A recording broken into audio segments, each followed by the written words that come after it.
You go. We were the first people there. Is there any place in the world we can go and not experience racism? No, not at all. Even the Caribbean? Not even in the Caribbean. In fact, when I was in Jamaica, I keynoted the Garvey celebration last summer, Ocho Rios. The Chinese pretty much own Jamaica.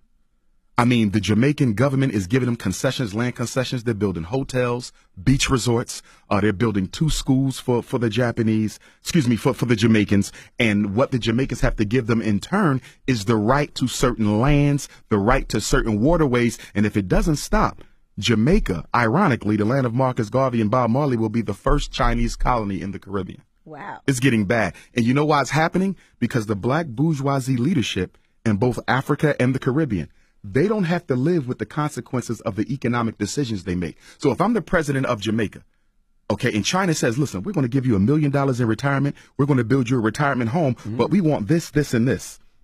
And you can loan as much money as you want. You can borrow as much money from the Bank of China as you want.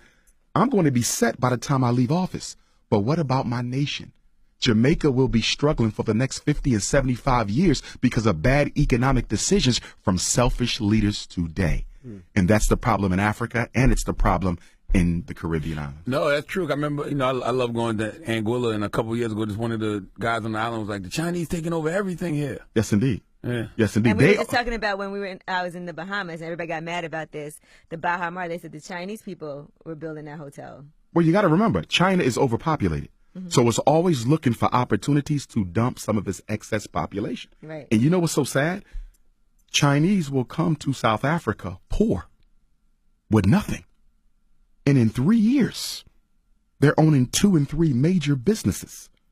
Because what happens is when the Chinese come, they employ their own. They don't employ indigenous African labor. But this is exactly what the heads of state tell black people. Let the Chinese come to Jamaica. Let them come to South Africa. They're going to give you guys jobs. The jobs never come. They bring their own population, which makes sense from their perspective because they have so many people that need a place to go outside of China. So they're showing up broke and going back home as millionaires. I was just thinking that. Have you ever went to a Chinese food store and seen anything other than a Chinese person? Yeah, I Never. have. I've never. I have. In America.